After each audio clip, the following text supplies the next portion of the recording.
Merhaba, ben Aslı Özkaya. Bir Şansım Olsa programının sunucusuyum. Geçmişte alınan kararların hissettirdiği pişmanlıklar ve omuzlarımızda biriken o büyük yük. Peki, bir şansınız olsa neyi değiştirmek isterdiniz? Pişmanlıklarınızla yüzleşmek, hatalarınızı düzeltmek nasıl olurdu? Hadi gelin bu programda size bir şans yaratalım.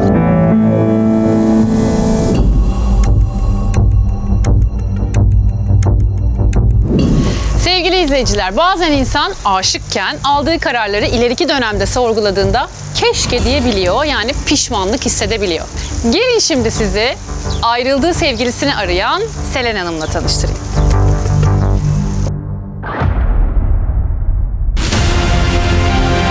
Ben eski sevgilim olan Tolga'dan bir şans istiyorum. Bir yıl önce ayrıldık ondan. Tekrar barışmak için bir şans istiyorum. Neden ayrıldınız peki? Aslında biraz benimle ilgiliydi. Yoğun bir depresyon yaşıyordum. Kötülüğümü Tolga'ya bulaştırmak istemedim. Polise haber verin, Selen kaçmasın yani. Kaçırmayın Selen'i stüdyodan. Selen'in bir suçu mu var? Selen'in kaybolmasından ben Selen'den şüpheleniyorum. Neler oluyor? Biz aşk hikayesi diye yola çıktık. Şu anda farklı bir yerlere gidiyor konular. Kim kayıp şu an? Aslı Hanım, ben size her şeyi en baştan anlatacağım. Bana lütfen doğruları anlatın.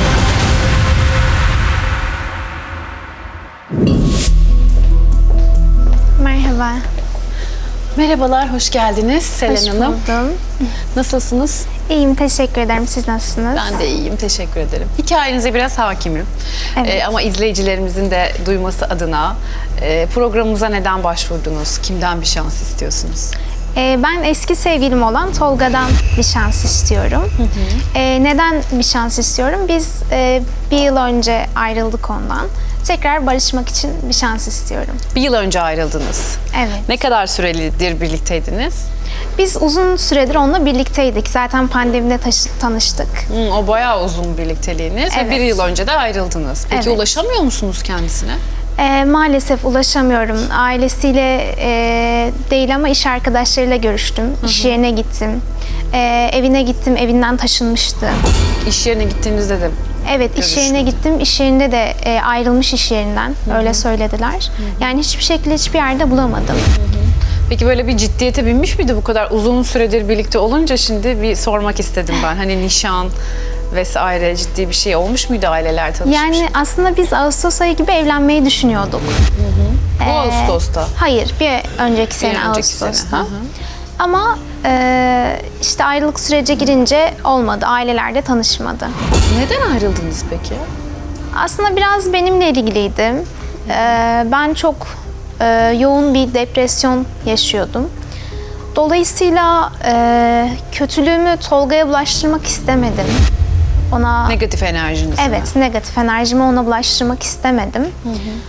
O yüzden de ayrılmanın doğru olabileceğini düşündüm.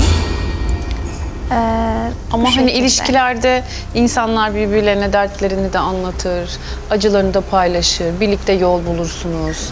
Hani bu değil midir zaten bir arada olmanın sebebi? Ya Neden tabii öyle ki düşündünüz? Öyle. Yani aslında ilk başlarda Tolga benim için çok destekçiydi. Beni çok destekliyordu. Hangi konuda?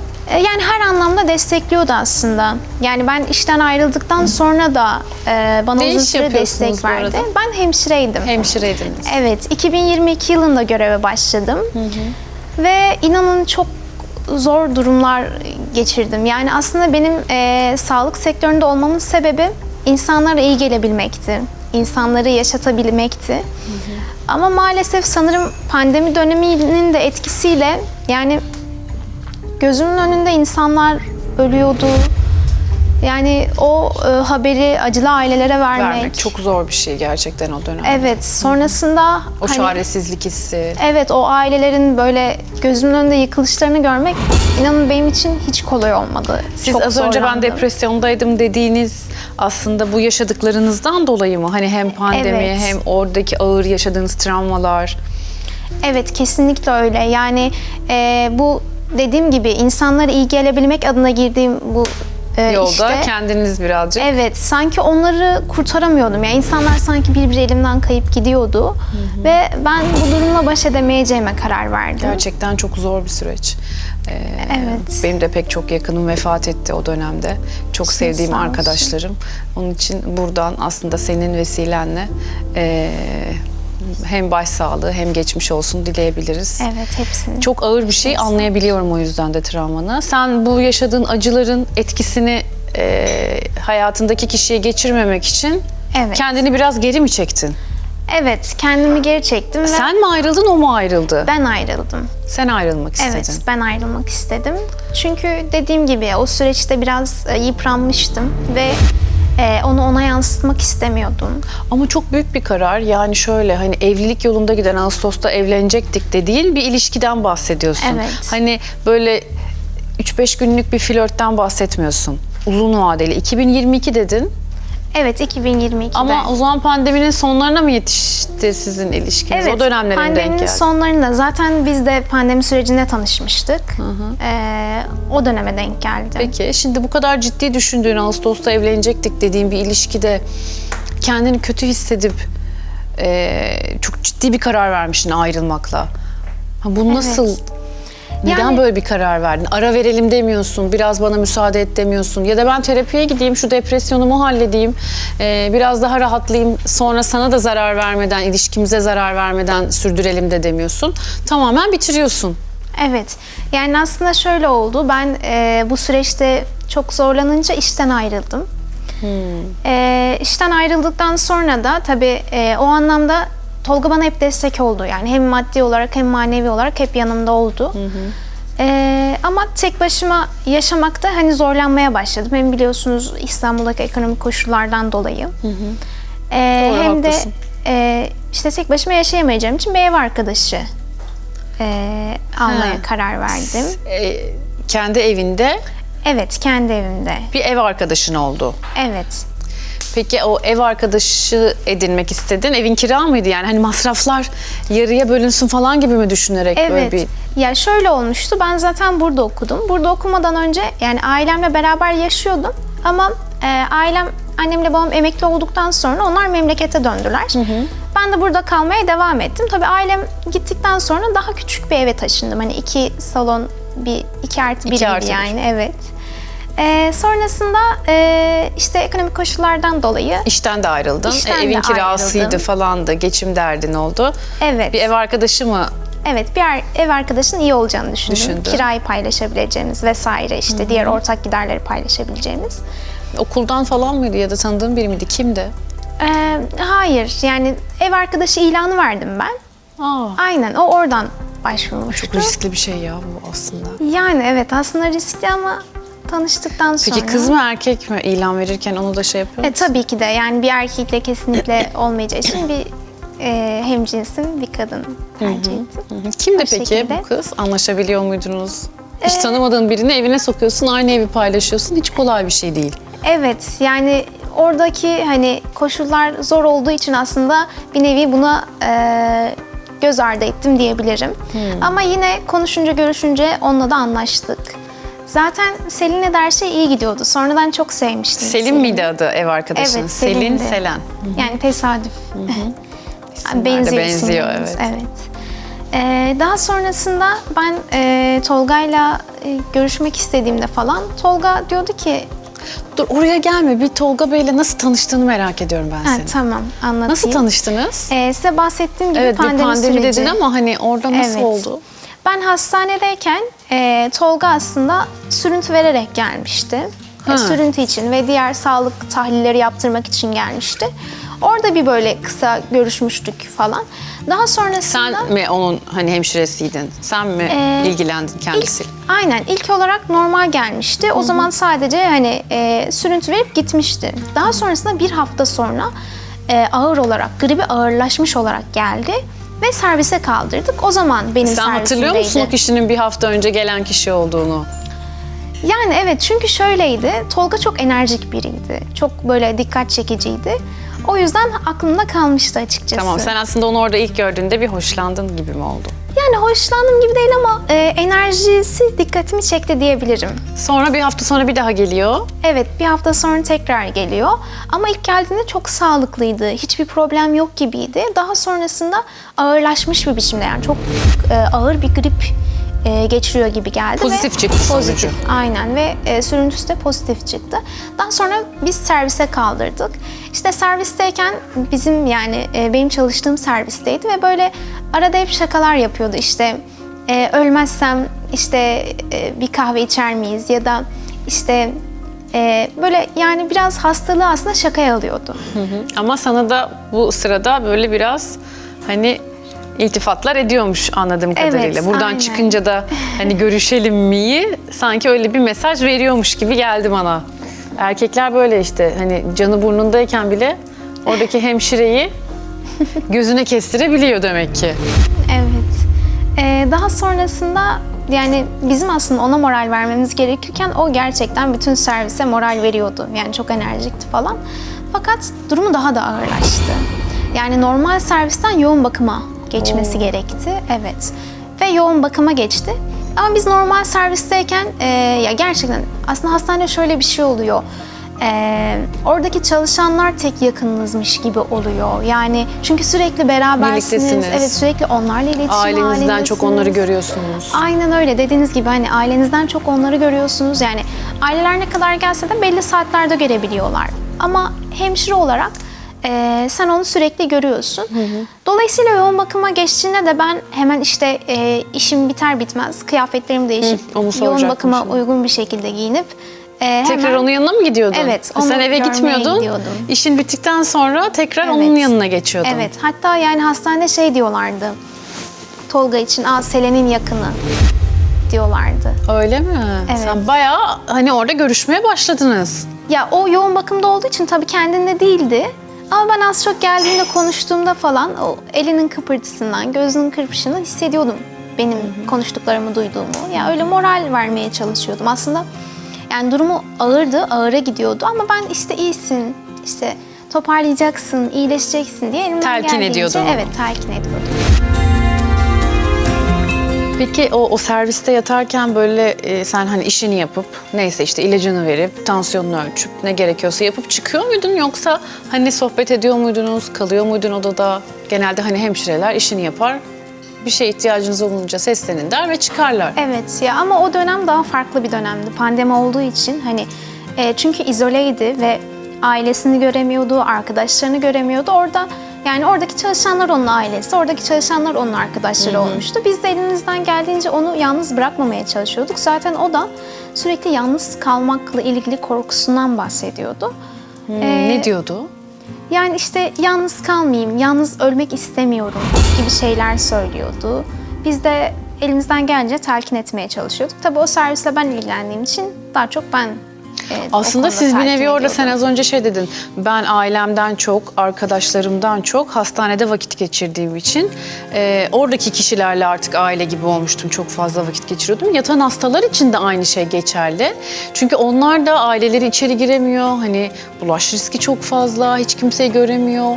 Herkesten izole ve dolayısıyla oradaki hekimler, hemşireler sizler de onun ailesi olmuştunuz aslında. O Evet. yüzden de belki de hani çok ilişkiler güçlenmişti diye düşünüyorum. Tabii ki, evet. Hani Ya çünkü öyle oldu. bu kadar kısa bir sürede işim bittikten sonra üstümü değiştirip yoğun bakım kıyafetleri giyip onun yanına gidiyorum diyorsun. Bu artık bir ilişkinin başladığını gösteriyor bana. Yani evet ya aslında hani orada nasıl desem orada gelen hastalar yani çocuk gibi oluyorlar. Hani hem ilgiye muhtaç oluyorlar yani çünkü onlarla Yalnızlık hissi. ilgilenmek evet bir de gerçekten hani kimsenin daha önce yaşamadığı bir hastalık, daha önce yaşamadığı bir süreç olduğu için Ve çok belirsiz ve finalinde de gerçekten ölümler çok fazla. Kaygı verici bir durum dolayısıyla. aynen öyle. Yani ben de hani o an onun da kaygısıyla onu yalnız bırakmak istemedim. Hani hayata döndürebilmek istedim. Peki ne kadar süre o üstünü çıkarıp yoğun bakıma girdin sen? İşten sonra bitince iş eve gitmek yerine? Hemen işten sonra gidiyordum. Hayır yani ne kadar yoğun bakımda kaldı? Ha 1 ay. 1 ay kaldı. Bir yoğun ay kaldı bakımda. evet. 1 ay yoğun bakımda Hep yanında kaldı. mıydın sen o süreçte? Yani elimden geldiğince evet görmeye çalışıyordum. Dediğim gibi hani bu süreçte moral motivasyon çok önemli olduğu için Peki böyle 5 dakika durup gidip çıkıyor muydun yoksa uzun kalıyor muydun yanında? yani 5 dakika durduğum da oluyordu ama yeri geliyor 10 dakika durduğum da oluyordu. İşte orada onu telkin etmek için bazen elini tutuyordum. Ya bazen işte başını okşuyordum.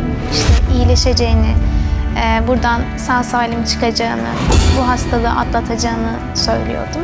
O şekilde. O ne diyordu peki?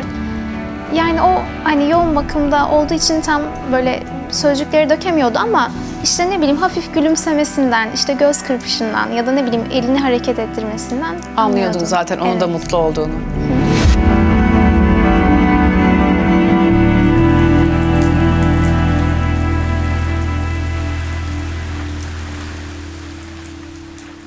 Peki bu 1 aylık süreçte kötüye gittiği dönemler oldu mu? Yani evet, bir hafta o kadar kötüye gitti ki yani hani onu kaybedeceğiz zannettim. Ben de çok korktum. Diğer çalışanlar da endişelendi. Ama sonradan iyiye gitmeye başladı. Burada Ve senin sevginin ve ilginin payı var mı acaba? bilmem, ben çok ilgilendim. Belki ondandır. Ben hep şey derim çünkü hani sevgi iyileştirir. Gerçekten pek çok hastalığın temelinde de sevgi eksikliği vardır. Belki oradaki senin ilgin, alakan, aşkın. Çünkü anlatırken hissettiriyorsun bana bunu. Belki ona da geçmiştir ve iyileşmesinde büyük bir payın olduğunu düşünüyorum. Evet, olabilir ya. Dediğim gibi zaten hani iyileşsin çok istiyordum. İyi olsun istiyordum. O duruma gelince çok korktum. Ya elimden ne geliyorsa yaptım. İşte o zaman 5 dakika görüyorsam ziyareti 10 dakika. İşte daha az konuşuyorsam daha fazla konuşmaya başladım. Büyük Elimden emek harcamışsın geldiğince. gerçekten. Evet. Peki sonra hastaneden çıktınız. Evet. 1 ayın sonunda. Birlikte mi çıktınız? Nasıl oldu? Hayır, aslında beraber çıkmadık. Yani bizim o esnada adı konulmuş bir şey yoktu. Ben daha sonrasında iletişim kurmadım. Tolga da iletişim kurmadı. Ama bir gün ben yine çalışırken işte hemşire arkadaşlarım işte dediler ki balkona bak seninki gelmiş falan. Ben bir şaşırdım aslında. Çünkü Seninki derken herkes biliyordu o zaman hastanede olan biteni. yani Hissediyorlar onlar mıydı? dediğim gibi hep Tolga'nın yakını falan diyorlardı ama hani biz yine de hastane içerisinde hani mesafeliydik, yani öyle çok hasta, hemşire hani ve sohbet dışında bir şey yoktu. Zaten dediğim gibi Tolga hastaneden çıktıktan sonra da görüşmedik, o bir anda böyle gelmişti. Sonra ben de camdan bir baktım, ellerinde böyle sümbüllerle beni bekliyor. Ya ben de çok şaşırdım açıkçası ama benim için o küçücük demetler bile kocaman bir çiçek bahçesi gibiydi.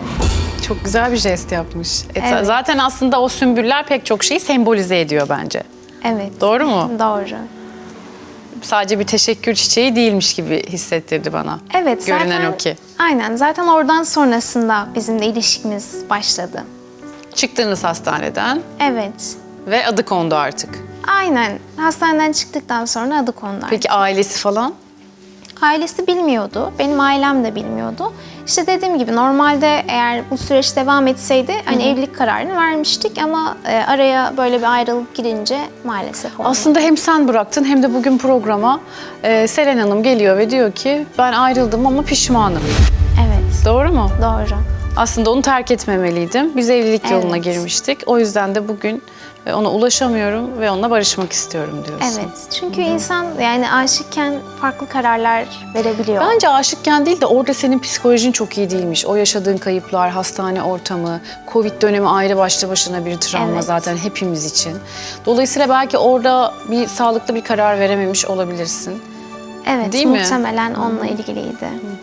Yani oradaki yoğun depresyonla ya da yaşadığım dediğiniz gibi kayıplarla ilgiliydi.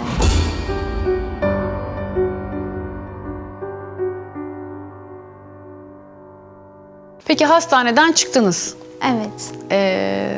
Ne yaptınız? Sık sık görüştünüz mü? Tolga Bey'den mi geldi bu teklif? Yani- Tolga Bey'i biraz tanıyalım. Nasıl biriydi? Ne iş yapıyordu?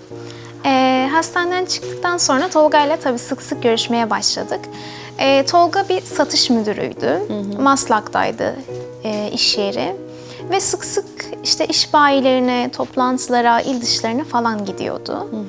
Ama oradan vakit buldukça beraber benimle de görüşüyorduk yani. Peki ailesiyle mi yaşıyordu? Hayır, o yalnız yaşıyordu. Tek yaşıyordu. Ben belki hani birlikte mi yaşıyordunuz diyeceğim ama ev arkadaşın vardı senin. Yok, hayır, birlikte yaşayamayız zaten. Hem ben istemem hem ailem de uygun görmez. Müsaade etmezler mi Evet. böyle bir şey evlenmeden? Peki onun ailesi neredeydi? İstanbul'da mıydı? Onun ailesi Balıkesir'de. Tolga zaten Balıkesirli. Ailesi Balıkesir'de yaşıyordu. Tolga burada tek yaşıyordu. Ve sık sık görüşmeler devam etti. Güzel bir ilişkiniz vardı. Evet, çok güzel. Gerçekten böyle peri masalı gibi bir aşk hikayemiz vardı. Yani zaten kime anlatsam onlar da öyle söylüyor. Hani tanışma hikayeniz ne kadar güzel falan diye. Kurtarıcı meleği olmuşsun aslında sen Tolga Bey. Evet. Değil mi? Peki sonra işi bıraktım dedin.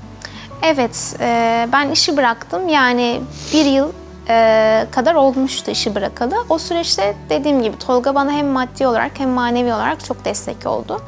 Ama ya ben ona artık hani yük olmak da istemiyordum. Kendim de bir şeyler idare etmek istiyordum. Aileme de yük olmak istemiyordum. O yüzden hani ben de bir ev arkadaşı bularak giderleri ortak paylaşabilirsek daha iyi olur diye düşündüm. O şekilde Selin'le ev arkadaşı olduk. Onunla nasıl gitti? Her şey yolunda mıydı? Onunla iyiydi aslında ama yani Tolga artık ben buluşalım deyince olur evde de buluşabiliriz falan diyordu. Ama bu durum beni rahatsız etmeye başladı. Çünkü normalde hep dışarıda buluşuyorduk ve gayet keyif alıyordu, gayet mutlu Bir dakika oluyordu. anlamadım. Neden evde buluşmayı istiyordu? Ya ben şundan dolayı diye düşünüyorum. Bence Selin olduğu için. Yani Selin'i görmek için. Selin'le tanışmışlardı. Evet, tanışmışlardı benim ev arkadaşım olduğu için.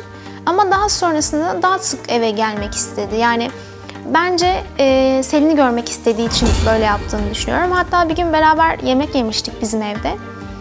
Ya sonrasında ben içeride bulaşıkları yıkarken işte içeriden kahkahalar falan yükseliyordu ve ben bu durumdan çok rahatsız oldum.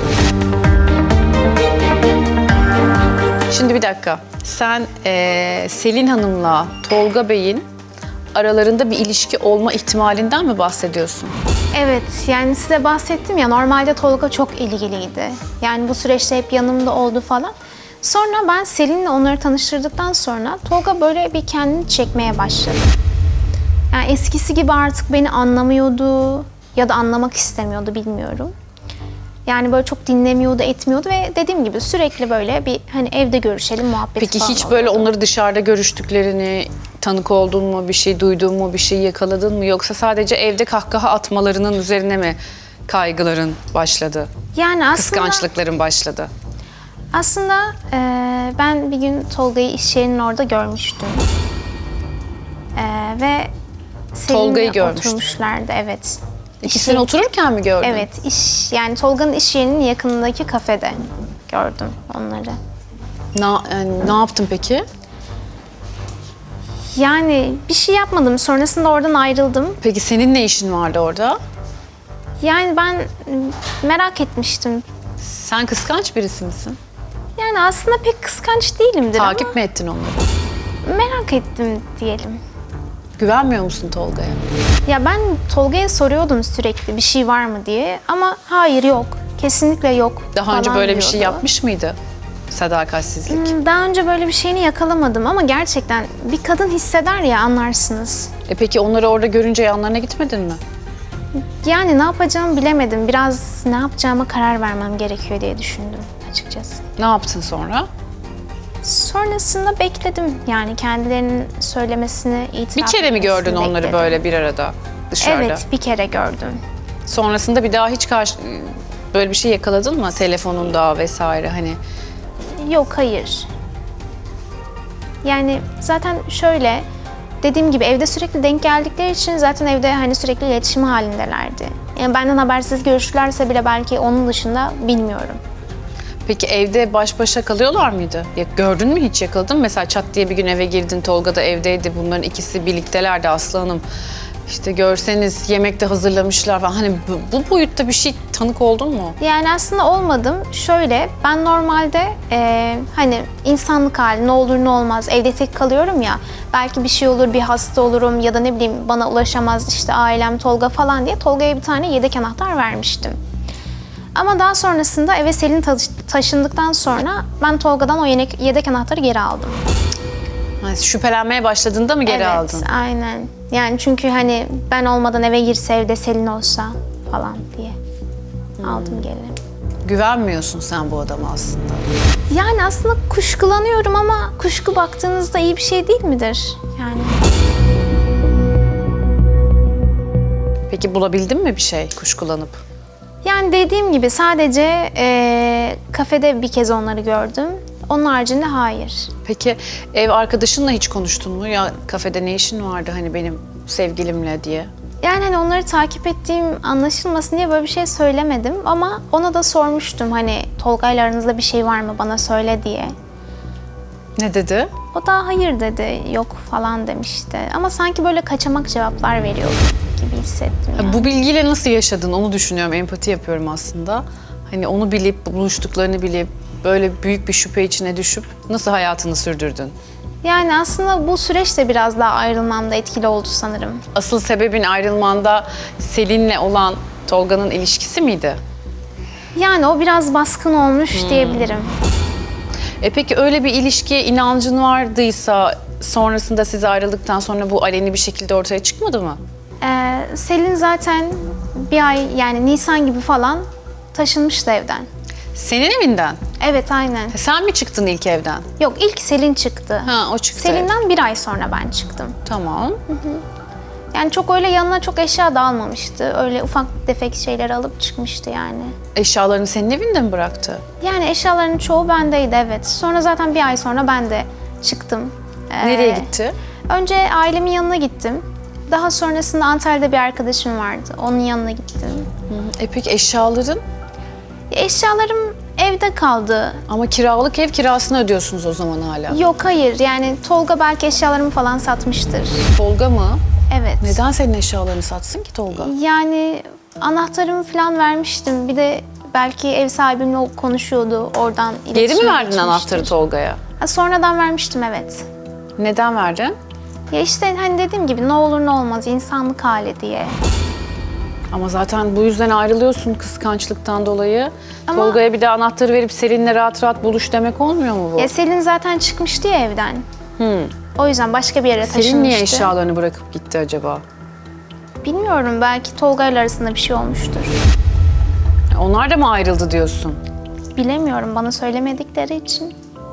Sen çıktın ailenin yanına gittin. Evet ben ailemin yanına gittim. Selin'in de nereye taşındığını bilmiyorsun. Yok hayır Hiç haber aramadın alamadım. mı sonrasında? Ya o beni aramadı. Ben zaten telefonumu falan değiştirdim. Yani Tolga da hani aradıysa da ulaşamamıştır telefonumu değiştirdiğim için. Sonra bir daha iletişim alamadım Tolga yani. Bey de mi hiç aramadı seni? Ya aradıysa da dediğim gibi telefonumu değiştirdiğim için ulaşamamıştır muhtemelen. Büyük vefasızlık aslında. Şimdi hikayeyi şöyle bir dinlediğimde, düşünsenize sevgili izleyiciler, çok ağır bir dönemden geçiyorsunuz. Canınızla mücadele ediyorsunuz. Ve melek gibi bir kız geliyor, kendi görevinin dışında, hemşireliğinin dışında. Diyor ki, ya ben hani güzel de bir enerji aldım. Zaten onun da kimsesi yok, hastaneye kimse giremiyor, biz aile gibi olduk diyor. Tabii biraz da hoşlanıyor. Karşılıklı bir şeyler başlıyor ve aslında hayatını kurtarıyor adamın bir nevi. Tolga Bey'in hayatını kurtarıyorsun sen bir nevi. Sonra Tolga Bey geliyor. Hastaneden çıktıktan sonra güzel bir ilişki başlıyor. Evlilik yolunda giden bu ilişkiyi hanımefendinin ev arkadaşıyla onu aldatarak, ya büyük bir ihanet. Eğer anlattığın gibiyse olay. Sana çok ciddi bir ihanette bulunup senin hayatından çekip gidiyor ve aslında senin hayatını alt üst ediyor. Hayatını toparladığın adam senin hayatını alt üst edip çekip gidiyor. Evet öyle oluyor maalesef. Ve sen bu adamı bugün geliyorsun buraya, ben barışmak istiyorum diyorsun. Ben onu arıyorum diyorsun, ben onunla yeniden bir ilişki kurmak istiyorum diyorsun. Ben olsam böyle bir şey yapar mıyım? Büyük konuşmuyorum ama yapmam. Yani neden beni yarı yolda bırakan, ev arkadaşımla aldatan, bana bu duyguları hissettiren, sadakatsizlik yapan, beni ikinci plana atan, psikolojimi bozan bir adamın için programa başvurayım? Yani ben pişman olmuş olduğunu düşünüyorum. Araya zaman girince de onu unutamayacağıma karar verdim. Peki hiç düşünmüyor musun yani yapan bir daha yapar, aldatan bir daha aldatır? Yani bilmiyorum bu tarz şeyleri aşabileceğimizi düşünüyorum. Zaten ortada bir engel de kalmadı. Ortada bir engel kalmadı derken? Yani bir şey olacağını tekrar düşünmüyorum. Selin belki yeniden birlikte Yok, olurlar falan Yok, o hani taşındı ortada. zaten. Ha? Taşınıyor. Tamam da taşındı da yani adamla belki ilişkileri devam ediyor. Hiç bilmiyorsun şu anda sen de bunu. Yani evet bilmiyorum tabii ama sanmıyorum. Ya Selin olmaz Ayşe olur, Ayşe olmaz Fatma olur bu arada bu adamın kanı bozuksa ve karaktersizse.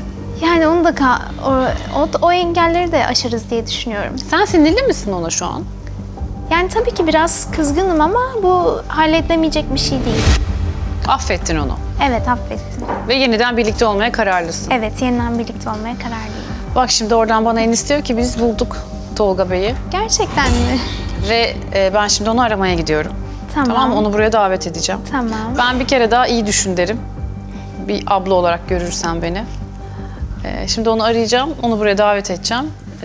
Sen de bizi şans masasında bekle. Tamam, çok Tamam. teşekkür ederim Aslanım. Çok sağ olun.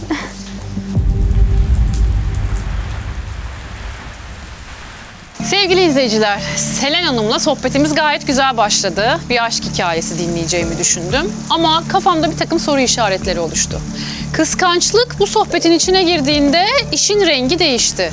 Bir de Selin Hanım'ın adı geçtiğinde Selen Hanım nedense konuyu hemen değiştirmek istedi, kapamak istedi, kaçar gibiydi. Ya da ben aslında belki de bu programda o kadar çok şey gördüm ki artık şüpheci biri oldum. Şimdi Tolga Bey'i arayacağım. Bakalım kendisine ulaşabilecek miyim? Bakalım Selen Hanım'ın programa başvurduğunu görünce, duyunca ne diyecek?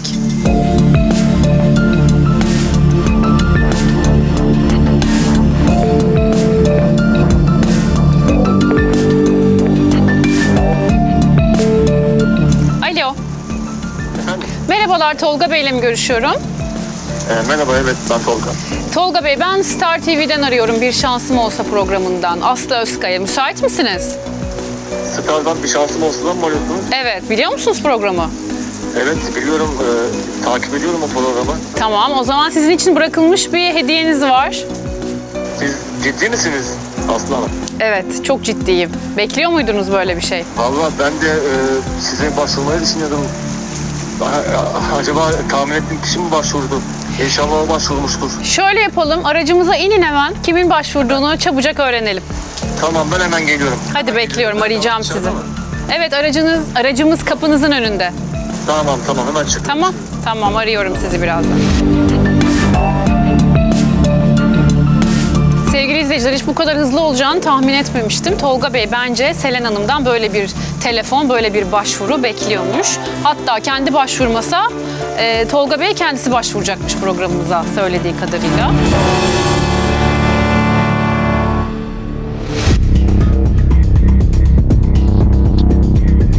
Aracımıza inmiş kendisi.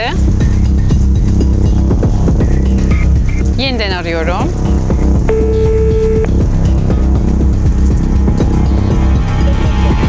Tolga Bey, inmişsiniz araca. Evet, araca indim. Kasayı da gördüm. Ya ben programı her zaman izlediğim için tabii bu prosedür gerektiriyor ama hemen açsam olur mu acaba ya? Sabırsızlanıyorum. Hemen açın zarfın içinden çıkan şifreyle.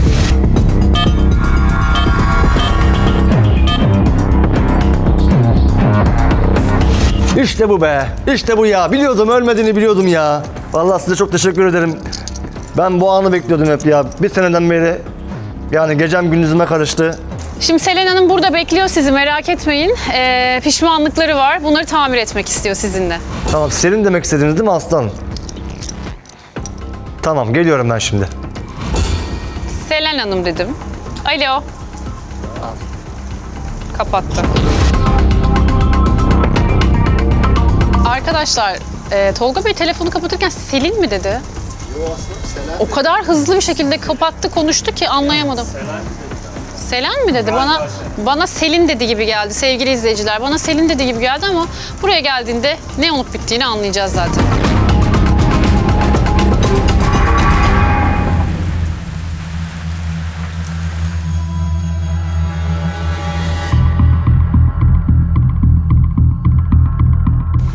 Hoş geldiniz Tolga Bey. Hoş bulduk aslanım.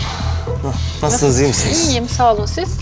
Ben de iyiyim, çok heyecanlıyım yani. Siz aradığınızdan beri bir de araçta anahtarı görünce yani bir yıl boyunca aradığım kişi gelip size başvurmuş, çok heyecanlıyım. Polise haber verdiniz mi? Polise mi? Evet, yani polise haber verin. Onu arıyor polis, bir seneden beri onu arıyor. Biz de arıyoruz. Neden polise haber vermeliyim? Yani bir seneden beri kayıp çünkü. Tamam, kayıp değil artık, çıktı ortaya. Yani- Ve burada ve sizinle barışmak için programımıza başvurdu. Allah çok sevinçliyim yani o programa geldiği için.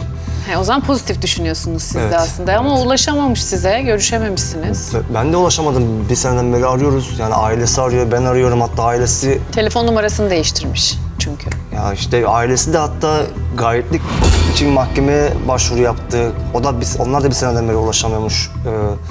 Kimse ulaşamıyordu yani bir sene boyunca. Sadece ben değil. Ama ailesinin yanına gittiğini falan söyledi bize. Evden ayrıldıktan sonra. Yani eşyaların çoğu bendeydi, evet. Sonra zaten bir ay sonra ben de çıktım. Nereye gitti? Önce ailemin yanına gittim. Daha sonrasında Antalya'da bir arkadaşım vardı. Onun yanına gittim. Selin'in bir tane kardeşi vardı benim bildiğim. Selin. Bir tane kardeşi vardı. SMA hastasıydı. Zaten ona yardım toplamak için İstanbul'daydı. Ailesinden ayrı yaşıyordu ama ailesinin de haberi yok yani bir seneden beri ondan. Nasıl canım? Selen Hanım kalkmış, evini bırakmış, hatta eşyalarını da içinde bırakmış. Hatta Tolga belki satmıştır onları dedi. Ben ailemin yanına gittim, oradan arkadaşlarımla görüştüm. Sonra tekrar İstanbul'a geldim. Biraz da böyle kendimi depresif hissettiğimi düşünerek sağlıksız bir karar verdim ve yeniden erkek arkadaşımla barışmak istiyorum. Biz evlilik yolundaydık diyor. Yok Aslı Hanım, ben eşyalarını neden satayım? Yani ulaşamadım bir sene boyunca. Hatta bir ev mevzusu vardı. Ona yardımcı olmuştum o konu hakkında. Şimdi Selen Hanım'a sizin yaptığınız güzel jestler de var. Ama Selin. Selin değil, Selen değil mi? Selin ev arkadaşının adı. Selen programa başvuran sizin kız arkadaşınızın adı. İsim benzer, yani çok yakın olduğu için isimler. Bir kodlayabilir miyiz? Yani şimdi Samsun'un S'si, Edirne'nin E'si. Selin işte, sizin Lüleburgaz'ın dediğin. L'si, İzmir'in İ'si, Niğde'nin N'si. Hayır. Selin değil mi başvuru? Hayır, başvuran Selen Hanım. Nasıl olur ya? Ben Selin diye seviniyorum. Nasıl? Üzerimden büyük kalktı diye seviniyorum. Nasıl Selen başvuruyor Siz ya? Selin Hanım'ın programa başvurdunuz. Ev arkadaşı programa başvurdu diye Ya mi Selen sevindiniz? benim eski kız arkadaşım, doğru. Selen benim kız arkadaşım. Ama her şey onun başına attığından çıkıyor. Yani polise haber verin, kaçmasın bari ya.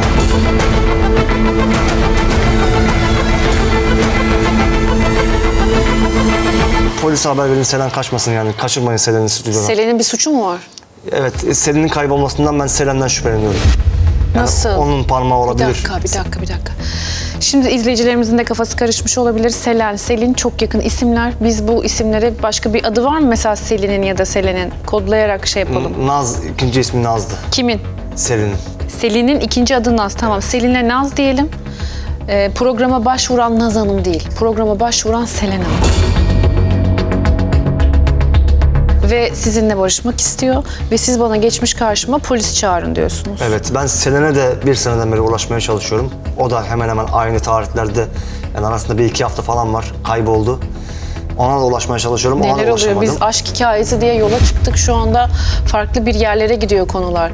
Kim kayıp şu an? Aslı Hanım, ben size her şeyi en baştan anlatacağım. Bana lütfen doğruları anlatın. Her şeyi samimi bir birini şekilde... dinliyoruz, inanıyoruz, aşk hikayesi diyoruz. Şimdi siz de beni hayal kırıklığına uğratmayın lütfen. Her şeyi en başından ben size anlatacağım. Yani sizden tek isteğim Selen'in stüdyodan kaçırmayın. Yani orada kalsın, polis çağıralım. Çünkü Şu an hiçbir yere gidecek pozisyonda değil. Çünkü- Arkadaşlarımız orada ama neden ben polis çağırayım şimdi? Yani- Kız suçlu değil ki, kız mağdur. Geldi, sizi hayata döndürmüş. Hemşirelik yaptığı dönemde. Covid olmuşsunuz. doğru, onları da anlatacağım size. Şimdi olay o kadar karışık ki bir seneden beri Selin'in kaybolmasından herkes benden şüphe. Naz diyelim. Naz'ın kaybolmasından herkes benden şüpheleniyor. Şöyle, yani Selin çünkü en son benle görüldü. Yani Naz ağzına alıştığı için Selin'e. Tamam. En son benle görüldü derken. Yani Siz onunla birlikte miydiniz? aslında birlikte de değildik. Öyle bir Selen'in öyle bir kuruntusu oldu. Şimdi Aslı Hanım, ben Naz'ın kaybından Tamam. Selen'in sorumlu olduğunu düşünüyorum. Neden? Yani bu cinayet olabilir, başka bir şey olabilir. Neler söylüyorsunuz? Evet. Ama benim üzerime kaldı gibi oldu.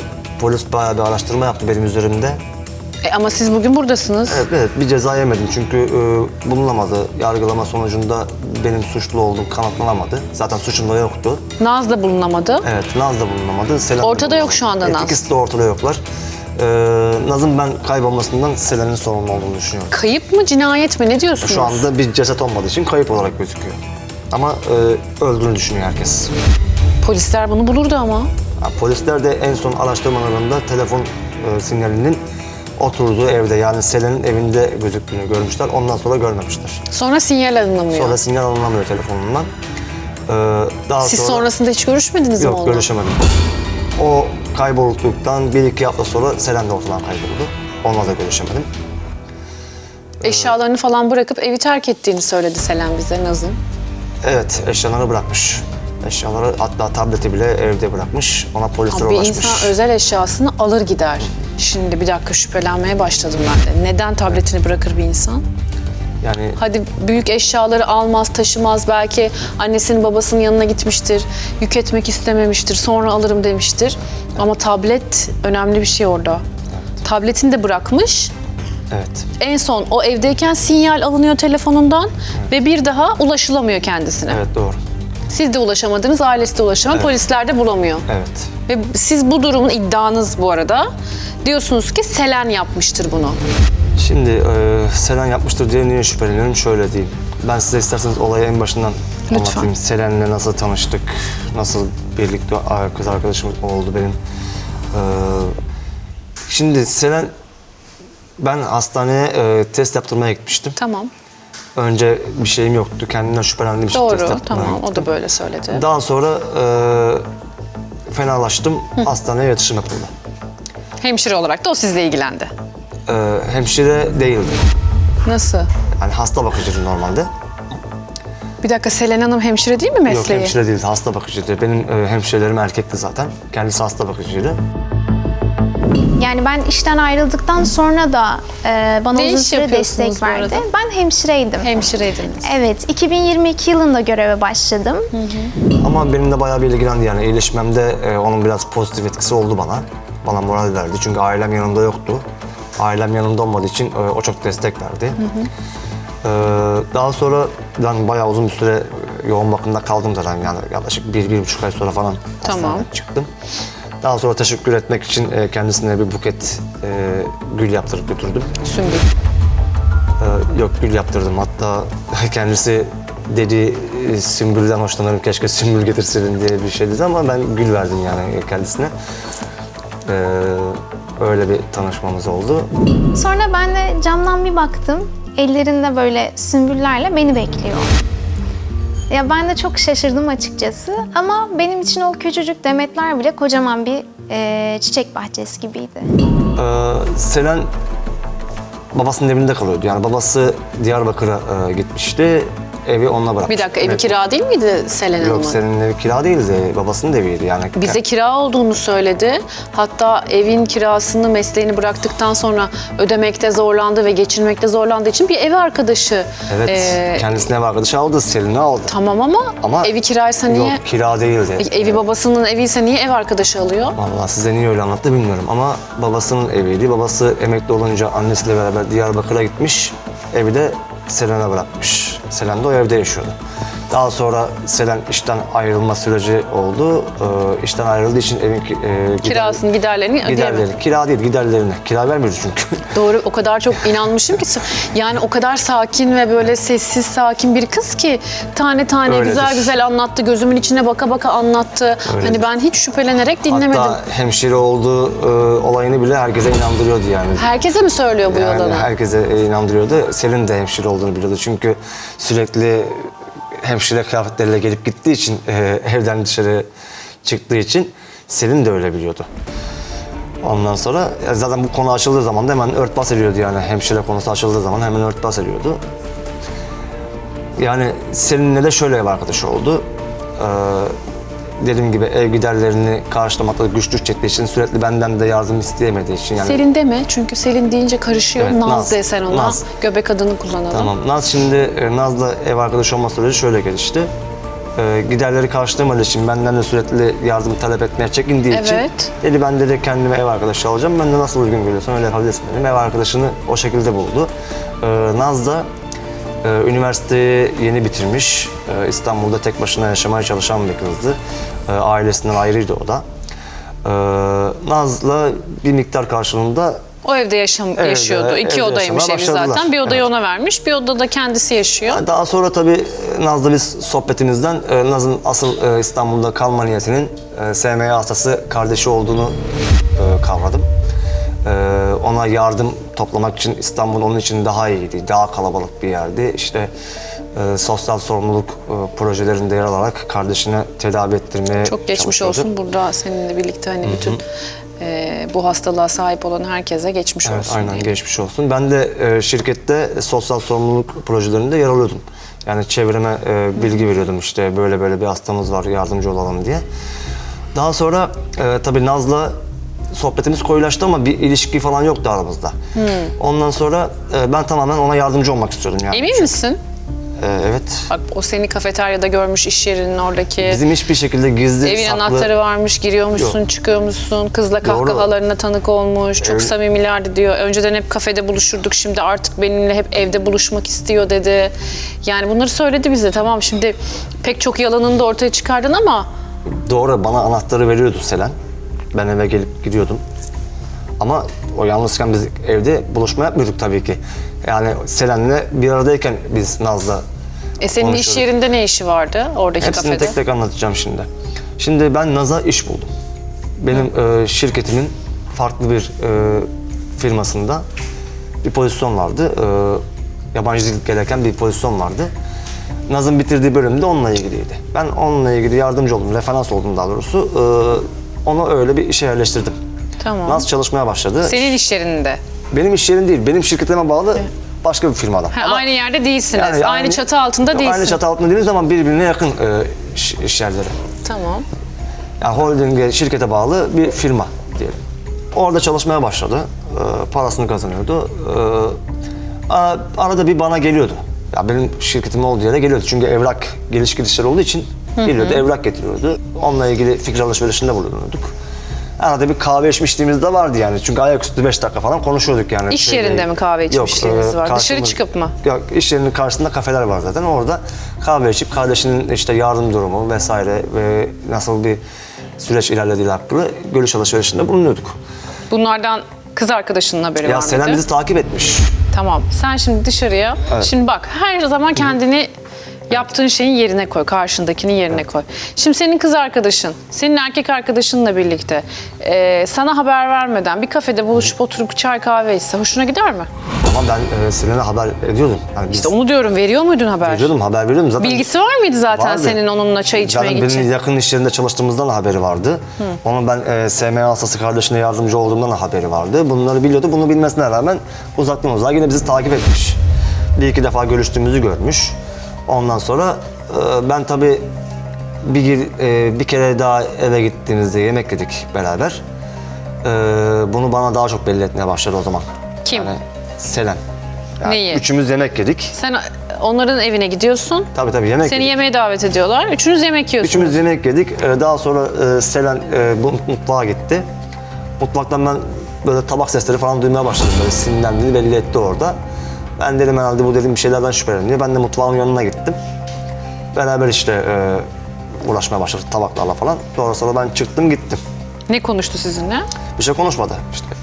Bir şey söylemiyordu yani açık açık bir şey söylemiyordu. Ama Siz hissediyordunuz ama diyorsun. evet, tabii hissediyordum ben. Kıskandığı belliydi ama bir şey söylemiyordu açık açık.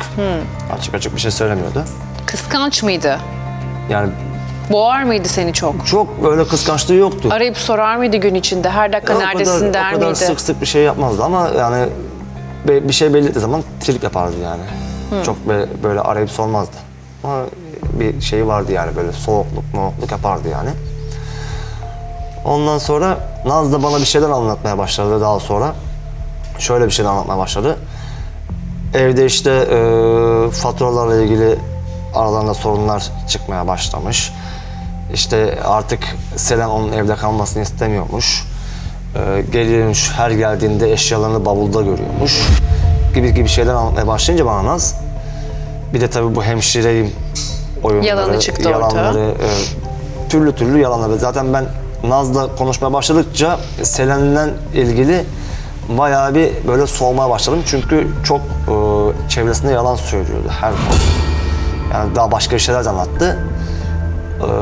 Onunla ilgili yalan söylüyordu. Bir de kıza da kötü davranmaya başlamış Naz'a. Yani eşyalarını bavula koyup göndermeye başlamış. İşte fatura 3 geliyorsa daha fazla istemeye başlamış gibisinden.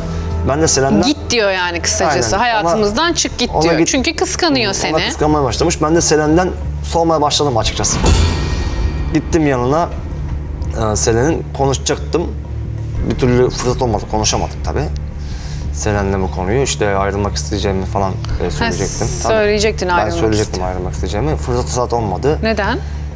Yani ne bileyim bir konu açmadı. Söyleyemedim yani. Onda çünkü pek hazır değil gibiydi. Ben de kendimi acaba emin miyim değil miyim? Ya bakalım düzelir belki. Sen de çok istemiyordun Ben de ayrılmak bir yana. yani ben de istemiyordum. Ama benim yani böyle karşımdaki insanın bana kendisiymiş gibi davranmadığı zaman ben biraz soğurum. Yani kendi içimden Herkes soğur. Yalanla, Yani dolanla soğuduğum işler için, yürümez yani zaten. Naz da bana bunları anlatınca ben biraz soğumaya başlamıştım. Uzaklaşmaya başladım. Hatta bir ara bir mesafe koymaya başladım arama Selen'le. Selen bu sefer daha çok fırtınaya başladı. İşte aranda birisiyle bir şey mi vardı benden bu kadar uzaklaştın gibisinden daha çok sinir yapmaya başladı. Sinirli biri mi? Yani geri gelince sinirleniyor.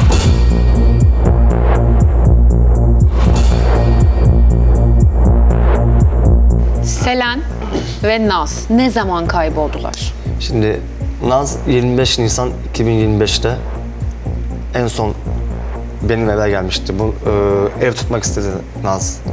Ev tutmak istediğinde ben kendime yakın bir ev ona ayarladım.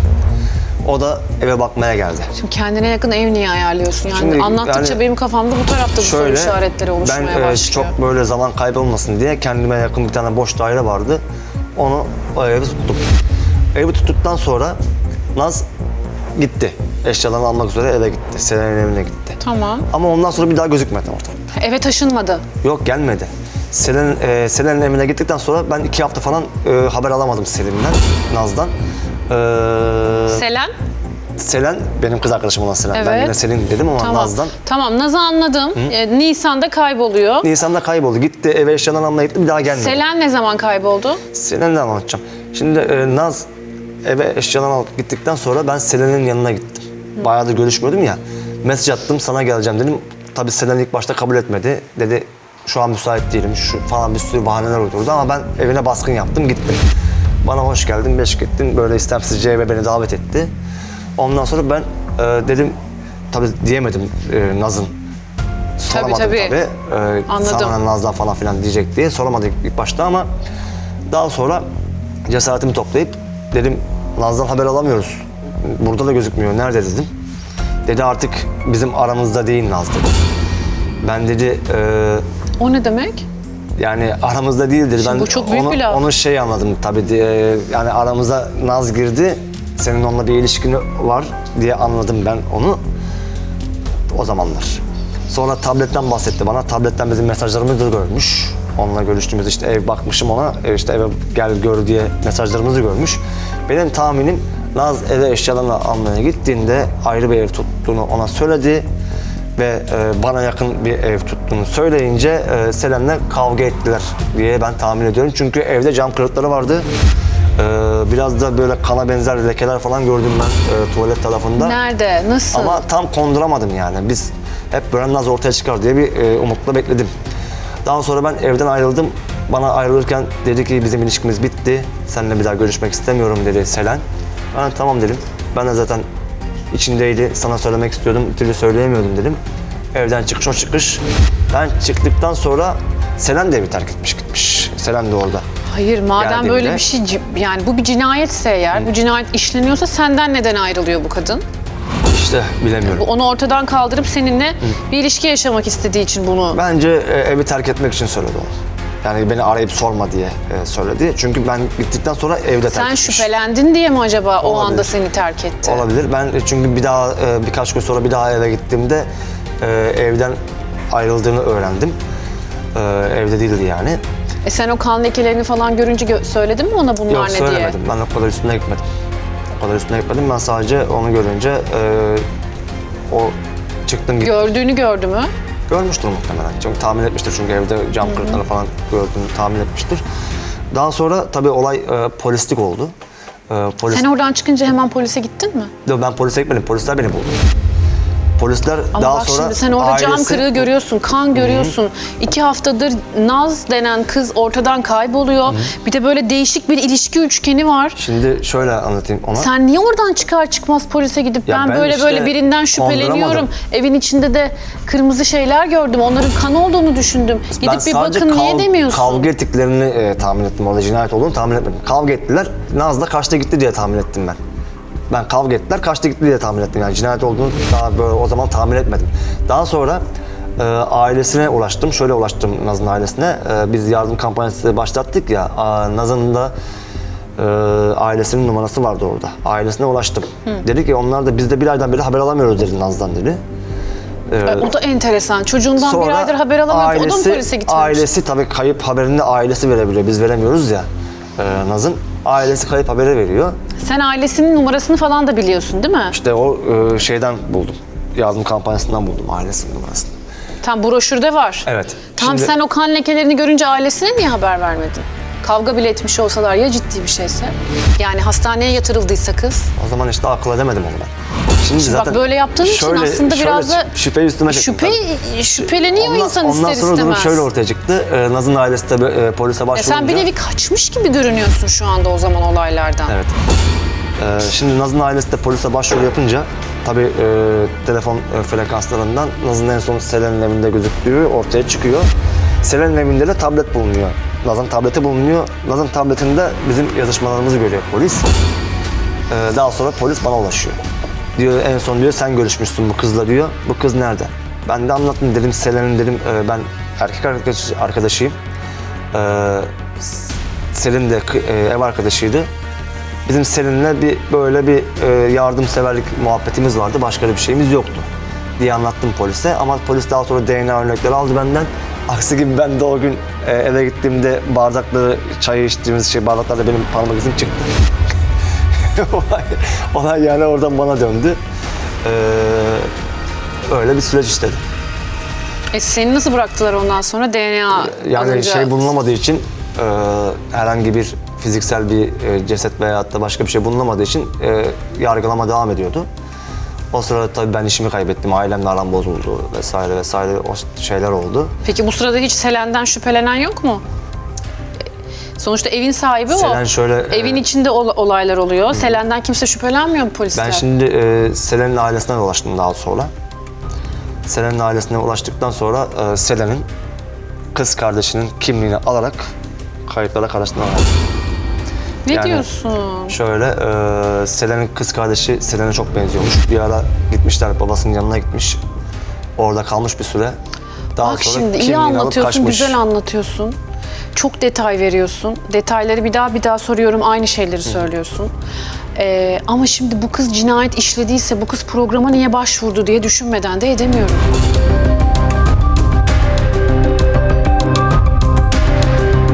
Şimdi aradan 1-2 sene geçtiği için diye tahmin ediyorum. 1-2 sene geçti. Ortaya ceset de çıkmadı diyorsun. Ortaya bir şey de çıkmadı. Bu senin iddian tabii ki bu arada. Araştırmalar boş çıktı. Kardeşinin kimliğini alıyor. Oradan en son Antalya'da gözüküyor.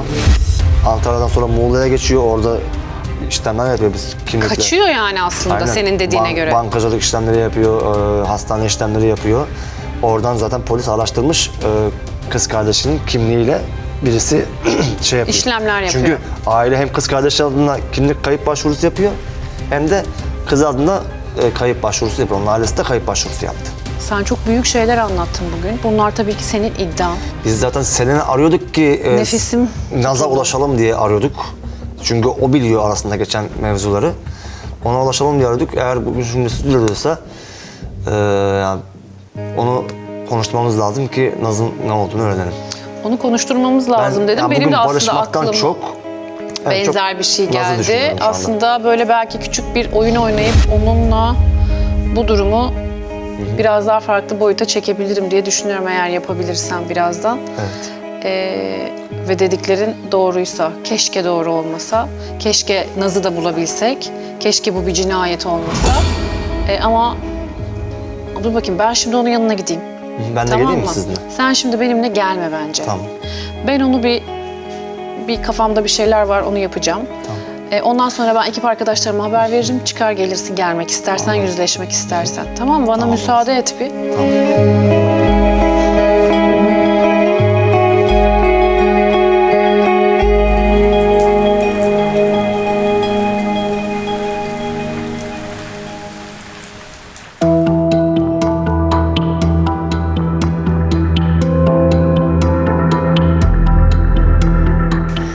Tekrar merhaba. Heyecanlı mısın? Evet, heyecanlıyım. Tolga Bey gelecek gibi duruyor. Hayatında biri falan yok değil mi? Bence yok. O da bu anı bekliyormuş gibi bir his verdi bana açıkçası. Şimdi ben sizi birazdan kavuşturacağım. Tamam, çok heyecanlıyım. İyi misin? İyiyim. Tamam. Bir su falan ister misin? Yok, teşekkürler. Şimdi birazdan gelir. Tamam, şu an burada değil mi? Burada uzun uzun konuştuk kendisiyle. Seni anlattı. Bana kızgın mı? Kızgın değil ama çok endişelenmiş, çok merak etmiş. Sana çok uzun zaman ulaşamamış. Annene babana ulaşamamış, ailene ulaşamamış. Onlar da sana ulaşamamışlar, ailen falan. Telefonunu değiştirdin, annenlere söylemedin anladığım kadarıyla. Evet. Sen bana kirada oturuyorum dedin. Aslında babanın eviymiş orası. Tolga öyle söyledi. Yani evet, babamın evi ama kardeşlerimin eğitim masraflarından dolayı hani ben yine babama bir kira ödüyordum. Yani orada sanırım bir karışıklık oldu. O şekilde kira Onun için kira diyordun. Tolga Bey de geldi. Canım, hoş geldin. Selen. Şimdi artık doğruları konuşma vakti geldi. Gerçekleri konuşma vakti geldi. Tolga aslında senin değil, Selin'in burada olduğunu Selin mi? düşünerek bu programa geldi. Bu programa gelmeyi Selin burada diye yanlış anladı. Selin. Selin burada diye geldi. Senin için gelmedi. Bir seneden beri seni arıyoruz. Ortalıkta yoksun. Kayboldun gittin. Tabii önce Selin kayboldu. Biz onu ararken senin de kaybolduğunu öğrendik. Ve seni bulamıyoruz bir seneden beri. Benim bütün hayatım alt üst oldu senin yüzünden. Sen niye gittin bir senedir ortalıkta yoksun? Şimdi birdenbire çıktın geldin program aracılığıyla beni arıyorsun. Selin yok ki zaten. Artık biz Evet. varız sadece. Selin'in olmadığını ben de biliyorum. Onun nerede olduğunu sen biliyorsun. Bize söyleyeceksin onun nerede Nerede olduğunu. Selin? Ben bilmiyorum ki Selin'in nerede olduğunu. Yok ki zaten diyorsun. Evet. Nereden biliyorsun yok olduğunu? Çünkü gitti, evi bırakıp gitti. Nereye Evet. gitti? Bilmiyorum, bana da bir şey söylemedik. Tabletini falan bırakmış ama bütün eşyalarını. Evet, bunu ben de söylemiştim size zaten. Konuşmalarımızı görmüşsün orada yani. En son bizim konuşmalarımıza bakmışsın. Ve tableti evde bırakıp gitmiş. Sana tuhaf gelmiyor mu? Yani Onun ben, yok oluşu bir anda yani ben ve de kimsenin sonuçta, ulaşamıyor oluşu. ben de sonuçta eşyalarımı bırakıp Peki gitmiştim. tableti niye bırakıp gitti? İnsan Yani- özel eşyasını bırakıp gider mi? Bilmiyorum. En son senin evinden sonra bir daha hiç sinyal alınamamış cep telefonundan. Tolga da eve sık sık gelip gidiyordu. Yani Yani belki Tolga daha iyi biliyordu neyi? nerede olduğunu. Yani en son ben ona ev tuttum. Eşyalarını almaya geldi. Zaten aranızda Şimdi kavgalar sen onun vardı. ev arkadaşısın ya, senin onun nereye gittiğini kesin bilmen lazım. Ya gitti. Bilmiyorum nereye gitti. Giderken sana söyledi mi nereye gideceğini? Gitti ya, gitti. Aramızdan ayrıldı. Nerede bilmiyorum. Nereye? Burada yok artık. Gitti. Kaçıyor mu? Hiçbir yere kaçamaz o. Çevirmeyin arkadaşlar kameraları oraya. Şimdi çünkü ben size her şey olan biteni anlatacağım. Selen Hanım şu anda koşarak polislerin kucağına doğru gitti aslında. Çünkü orada polislerin beklediğini bilmiyordu. Dile getirmemiştik. Ben şu an olan biteni görüyorum. Her şey kontrolümüz altında. Olması gerektiği gibi güzel bir ifadesi alınacak. Benim burada soramadıklarım polisler tarafından sorulacak, sorguya çekilecek. Bugün bir aşk hikayesi diye başladık ama bu bir cinayete dönüştü. Çok acı bir durum ama bazen insanlar iki kişilik taşırlar. İşte aslında psikiyatrik sorunlarda, psikolojik sorunlarda buradan ortaya çıkar. Bugün de bu kızcağız da gördüğünüz gibi. Selen Hanım'ın önce tedavi olması gerekiyor. Rehabilite edilmesi gerekiyor. Sonra suçunun cezasını çekmesi gerekiyor. Sonra yeniden aramıza dönmesi gerekiyor. Sevgili izleyiciler, siz de bir şansım olsa diyorsanız bize başvurun. Hoşça kalın.